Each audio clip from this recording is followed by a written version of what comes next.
3, 2, 1 start. माननीय उपाध्यक्ष जी, मैं इस विधेयक पर जो 30 अप्रैल को प्रस्तुत किया था अपनी राय दे चुका हूं और इसका मैंने समर्थन किया था और आज भी मैं समर्थन करने के लिए खड़ा हुआ हूं।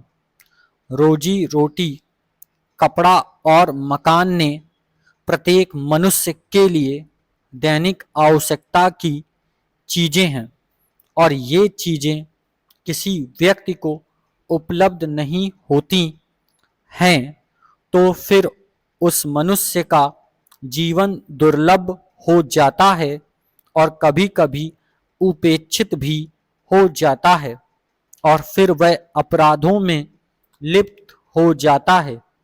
इसलिए मैं अवश्य चाहूँगा कि इस चर्चा के बाद इस विभाग के मंत्री जब इसका उत्तर दें तो कुछ इस प्रकार का आश्वासन जरूर दें जिससे इस देश की रोटी रोजी, कपड़ा और मकान की समस्या का समाधान हो सके। यह समस्या इतनी जटिल है कि अभी हाल ही में 1 जुलाई को भिलाई में वहाँ के मजदूर रोटी की मांग कर रहे थे। उनकी केवल 2 मांगें थीं कि मजदूरों की छटनी कर दी गई है, उन्हें पुनः सेवा में लिया जाए। न्यूनतम मजदूरी के जो नियम हैं और इस संबंध में जो अधिनियम हैं उनको लागू किया जाए। वे प्रदर्शन कर रहे थे रोटी के लिए, लेकिन उन्हें खाने को गोली मिली। इस संबंध में समाचार पत्रों से जो जानकारी मिली है उससे पता चलता है कि करीब 20 आदमी इसमें मारे गए और सैकड़ों लोग घायल हैं।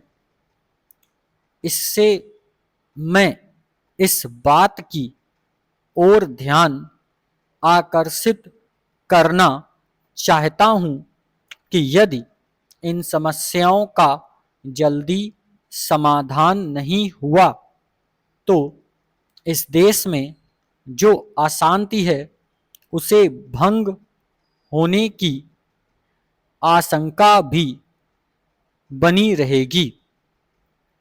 माननीय सदस्य जी के विधेयक के संबंध में अपने 4-5 सुझाव देकर अपनी बात खत्म करना चाहूँगा, क्योंकि इस पर मैं पहले ही काफ़ी राय दे चुका हूँ। एक सुझाव तो मेरा यह है कि हमारी जो राष्ट्रीय आवास नीति है और जो लागू भी है, इसमें व्यापक संसाधनों की आवश्यकता है। यह राष्ट्रीय आवास नीति इस प्रकार की बनाई जाए कि जो गरीब लोग हैं, जो गृहहीन लोग हैं, उनके लिए कम से कम एक छोटे मकान की व्यवस्था जरूर हो।